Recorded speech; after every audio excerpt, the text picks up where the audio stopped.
Hello all.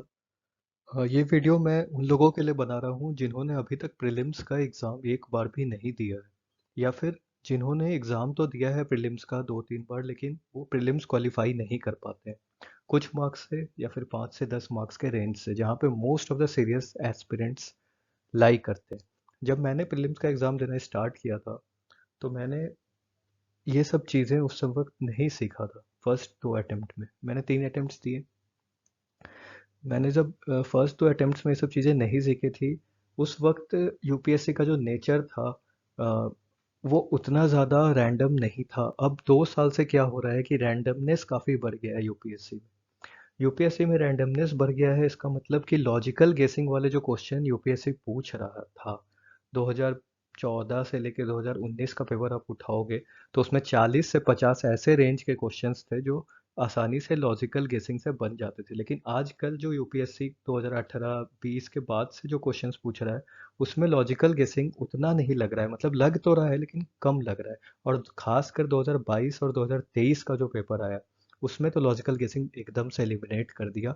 बहुत ही कम question थे 2023 में, जो मुश्किल से 12 से 15 क्वेश्चन ही थे जहाँ पे एलिमिनेशन लग रहा था। अ, मैंने 2023 का प्रीलिम्स दिया था, और जीएस वन का अभी मार्क्स नहीं आया है। रिजल्ट तो आ गया है, मार्क्स नहीं आया, वो अगले साल आता है। मेरा इस बार जीएस वन अच्छा गया था और मैं क्वालिफाई कर रहा था, पर सीसैट की वजह से मेरा इस बार प्रीलिम्स रुक गया था।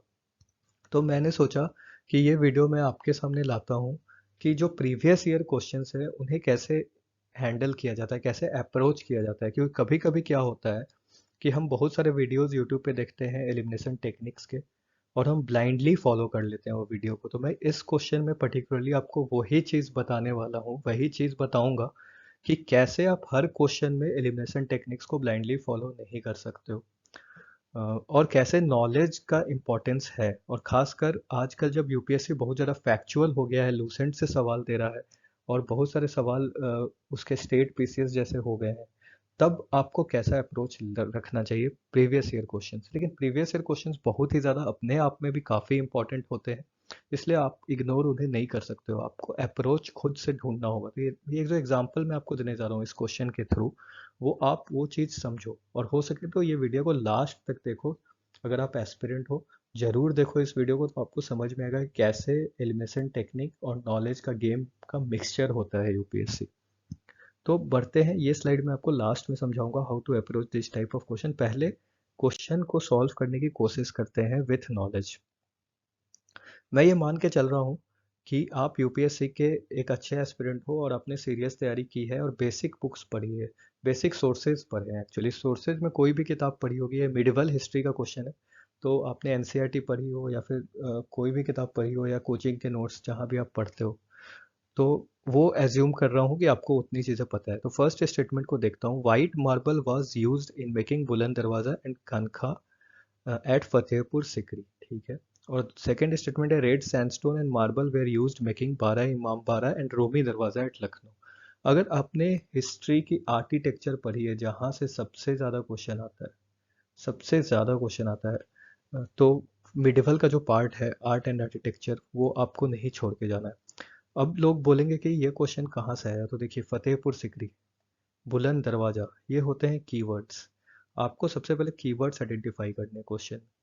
अब आपने कीवर्ड आइडेंटिफाई किया, आपको पता चल गया बुलंद दरवाजा किसने बनवाया था, राइट। ये जिनका फोटो आपको यहाँ पे दिख रहा है, अकबर। अकबर ने बनाया था भाई बुलंद दरवाजा। कब बनवाया था? जब उसने गुजरात पे विक्ट्री पा ली थी। गुजरात गया था, उसने वहाँ पे विक्ट्री पाई थी। उसके बाद वापस फतेहपुर सिकरी आता है। फतेहपुर सिकरी आने के बाद मोहम्मद शाह थ्री पे विकेट उसको कैप्चर कर लेता है, वापस आता है गुजरात से, और फतेहपुर सिकरी जो आगरा के 40-43 किलोमीटर आगे है, वहाँ पे जाके एक विक्ट्री गेट बनवा देता है, बुलंद दरवाजा। ये सब वो करता है कब? 16th सेंचुरी में। अगर बेसिक्स आपने पढ़ा है, ये सब नॉलेज की बात हो रही है, तो आपको इतना चीज़ पता होना चाहिए। 16th सेंचुरी में ये गेट बनाता है। उसके बाद आपका एग्जैक्ट डेट भी याद करने नहीं बोल रहा हूँ, 16th सेंचुरी, 1500 शायद 72 के आसपास बनाता है, एग्जैक्ट मुझे भी नहीं याद आ रहा। उसके बाद सेकेंड स्टेटमेंट में क्या है? बेसिक नॉलेज, रूबी दरवाज़ा, 12 इमाम बारह एट लखनऊ। ये कब होता है? अगर आपने पढ़ा होगा 1784 के आसपास ये बनता है, यानी 18th सेंचुरी। अब यहीं पर आपको नॉलेज लगाना था। आपने बेसिक किताबें पढ़ी, आपको पता होगा कि रेड सैंडस्टोन का यूज 16th सेंचुरी में हो रहा था, जब मुगल एम्पायर अपने पीक पे था। अकबर के टाइम से लेके जहांगीर का जो टाइम था, वहाँ पे रेड सैंडस्टोन के बिल्डिंग्स बन रहे थे। आपके पास बेसिक नॉलेज होगा तो 15 अगस्त को आपने प्रधानमंत्री को यहाँ से भाषण देते हुए देखा होगा। ये दिल्ली का लाल किला है, वैसा ही दिखता है बुलंद दरवाजा रेड सैंडस्टोन का। तो बुलंद दरवाजा भी 16th सेंचुरी का है। रेड सैंडस्टोन पे पीक पे कब था? 16th सेंचुरी पे। तो ये बेसिक नॉलेज है, यहाँ से आपको ये पता चल गया। उसके बाद 18th सेंचुरी तक आते आते जो अवध का आर्किटेक्चर था वो रेड सैंडस्टोन से काफ़ी अलग हो गया था। अगर आपने बेसिक नॉलेज पता है तो ये आपको पता होना चाहिए। तो अवध में जो स्ट्रक्चर था, असाफउद्दौला ने ये बनाया था, जो नवाब ऑफ अवध था। उसने उसी ने 12 इमाम बारह रूमी दरवाजा 1784 में बनवाया था, 18th सेंचुरी में। तो वहाँ आपको पता होगा कि रेड सैंडस्टोन का और मार्बल का यूज़ नहीं हुआ था, वहाँ पे यूज़ हो रहा था मॉर्टर का और ब्रिक्स का, लाइम का। तो ये तो आपके नॉलेज से ही ये सेकंड स्टेटमेंट आपने एलिमिनेट कर लिया, गलत कर लिया। आप डायरेक्ट नॉलेज से एलिमिनेट किया आपने। टू ओनली हो गया करेक्ट, पूछ रहा है तो गलत, और बोथ वाला भी हो गया गलत। यानी अब आपके पास दो ऑप्शन है, वन ओनली या फिर नाइदर वन और नॉट टू। ऐसा ही यूपीएससी गेम खेलता है। अब दो ऑप्शन में आपको सेलेक्ट करना है, 50-50 पे आप आगे हो। अब आप इस क्वेश्चन में कितना भी नॉलेज लगा लो, आप इस पे नहीं पहुंच सकते हो कि वन ओनली है या फिर नाइदर वन और नॉट टू है। बहुत कम लोग, रेयर ऑफ द रेयर, पहुंचेंगे जिन्होंने इधर उधर सोर्सेज से, विकिपीडिया या फिर अलग सोर्सेज से पढ़ाई की होगी।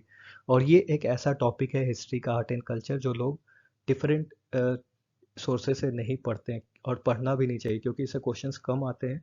और क्वेश्चंस जिससे कम आता है, तो आप अगर हाई इनपुट उसमें दोगे तो हाई आउटपुट आपको नहीं आएगा। उसमें आपको मिनिमम एवरेज इनपुट देना है, तब आपको उतना ही आउटपुट भी आएगा, क्योंकि मार्क्स ही कम पूछ रहा था।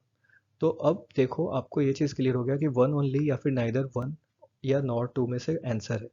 अब आपको ये पता है कि 16th सेंचुरी के आसपास, मुगल टाइम के आसपास, बाबर के बाद वाला जो टाइम था, 1526 में बाबर ने फर्स्ट बैटल ऑफ पानीपत जीता। उसके बाद ये दरवाज़ा बना होगा अकबर के टाइम। ये अकबर फेवरेट टॉपिक है यूपीएससी का, तो अकबर से सवाल आता है, ये डायरेक्ट है या इनडायरेक्ट है। तो अब इन्होंने आर्किटेक्चर पूछ दिया, अकबर से डायरेक्ट नहीं पूछा, पर अकबर के टाइम ही आर्किटेक्चर बना है, तो यहाँ पे इन भाई साहब को डाल दिया है। अब देखिए, आपको इतना पता है 16th सेंचुरी में रेड सैंडस्टोन के बिल्डिंग बन रहे थे, तो क्या वाइट मार्बल के भी बन रहे थे? आपको बेसिक नॉलेज की तरफ फिर वापस जाना है। वाइट मार्बल के बिल्डिंग बनना स्टार्ट हुआ था जहांगीर के टाइम पे। आपको याद होगा जहांगीर का टाइम पे, जहांगीर की जो वाइफ थी नूरजहां, उसने अपने फादर के लिए इत, इमातुद्दौला ऐसे करके कोई बिल्डिंग थी, एग्जैक्ट मुझे नहीं याद आ रहा, वो बिल्डिंग बनवाई थी, और वो पूरी की पूरी वाइट मार्बल की थी। और जहांगीर के टाइम से वाइट मार्बल का इस्तेमाल होने लगा था। तो अब आप बताओ कि वाइट मार्बल भी मुगल एम्पायर में आ चुका था जहांगीर के टाइम, लेकिन ये पूछ रहा है फतेहपुर सिकरी, बुलंद दरवाजा, यानी अकबर का टाइम। अब आपको बेसिक नॉलेज अगर होगा तो आप कंफ्यूज हो जाओगे इस क्वेश्चन में। क्यों? क्योंकि आपको पता है कि वाइट मार्बल अकबर के बाद जहांगीर आया था, तो उस टाइम पे हो रहा था, इसका मतलब पहले भी हो रहा होगा, वाज यूज हो सकता है। तो आप इस स्टेटमेंट में 50-50 में फंस गए, सही भी हो सकता है, गलत भी हो सकता है। और इसीलिए यूपीएससी का ये जो क्वेश्चन है उसको मैं टफ कैटेगरी में मार्क करता हूँ। अब बहुत सारे ऐसे यूट्यूब के चैनल मैंने देखे हैं जो गलत सलत एलिमिनेशन टेक्निक आपको बताएंगे, और बोलेंगे यहाँ पे कि रेड सैंडस्टोन एक स्टेटमेंट में है, एक में वाइट मार्बल है, दोनों एक दूसरे से अपोजिट दिख रहा है। तो जब रेड सैंडस्टोन वाला पॉइंट गलत हो गया है, तो वाइट वाला भी गलत होगा, और नाइदर वन नॉर टू इसका सही हो जाएगा, जो एक गलत अप्रोच है। ऐसे आपको क्वेश्चन सॉल्व नहीं करना है, आपको ब्लाइंडली एलिमिनेशन टेक्निक्स नहीं लगाना है, पहले आपको नॉलेज लगाना है। नॉलेज लगाकर आप पहुंचे हो, अपने सेकेंड स्टेटमेंट को क्रॉस किया है, वाइट मार्बल वाला भी नॉलेज लगाकर आप पहुंचे हो, आपको पता है कि जहांगीर के टाइम पे वो बन रहा था, इसलिए आप वन को क्रॉस नहीं कर सकते हो। और बहुत सारे आंसर कीज में जब 2018 में क्वेश्चन पूछा था, तो बड़े बड़े इंस्टीट्यूट्स ने आंसर की में इसका आंसर 4 दिया था, जो कि गलत है। सही आंसर इसका वन ओनली, यानी पहला स्टेटमेंट यूपीएससी ने सही माना था। अब यूपीएससी भी अपने आप में ऐसा बॉडी है जो कहीं से भी सोर्सेज रखता है। इसके जो स्टैंडर्ड बुक्स है, आप देखो नितिन सिंघानिया, उसमें कहीं भी नहीं लिखा है कि बुलंद दरवाजा वाइट मार्बल से बना था। उसमें सिर्फ एक लाइन लिखा है कि रेड सैंडस्टोन का यूज हुआ था। इवन शायद एनसीईआरटी में भी ये चीज़ वाइट मार्बल वाला नहीं दिया। अब आप नेक्स्ट जब जाओगे स्लाइड में, तो आप मैंने डाला है कि बुलंद दरवाज़ा, मैं जो विकिपीडिया से इंफॉर्मेशन लिया वहाँ पे दिखाया गया है कि बुलंद दरवाज़ा का मेन एंट्रेंस जामा मस्जिद था फतेहपुर सीकरी में, मुगल एम्पर अकबर ने इसे 1575 में बनवाया था, door of victory to Gujarat. और इसमें यूज़ हुआ था red sandstone and buff sandstone. लेकिन यहीं पर गेम है, ये देखिए, decorated by white and black marble, यानी वाइट और ब्लैक मार्बल से इसे सजाया गया था। पूरा का पूरा ढांचा तो रेड सैंडस्टोन का बना है। इस बेसिस पे कोचिंग इंस्टीट्यूट ने पहला स्टेटमेंट गलत काट दिया कि भाई वाइट मार्बल का यूज़ नहीं हुआ है, लेकिन नहीं, यहाँ तो decorated by white and black marble भी है, गेम यहाँ पे फंसा हुआ है। तो यूपीएससी में बहुत सारे ऐसे क्वेश्चंस होते हैं जहाँ पे डायरेक्टली आप एलिमिनेशन टेक्निक्स का यूज़ करके आंसर तक नहीं पहुँच पाओगे। एक चीज़ याद रखिएगा, नॉलेज हमेशा काम आता है। नेक्स्ट स्लाइड में आप जाओगे तो इसमें मैंने रूमी दरवाज़ा और बड़ा इमाम बाड़ा के बारे में विकिपीडिया से पेस्ट किया है। आप देख सकते हो कि ये भी जो बना हुआ था उस समय मोटर का यूज़ होने लगा था 18 सेंचुरी के आसपास। अवध के नवाब से ये सब, ये जो सुर्खी और लाखोरी मोटर का यूज़ करते थे, ब्रिक्स का यूज़ करते थे, लाइम का यूज़ करते थे। तो कहीं ना कहीं सेकेंड स्टेटमेंट आपको नॉलेज से भी मिल गया और सोर्स से भी मिल गया, राइट?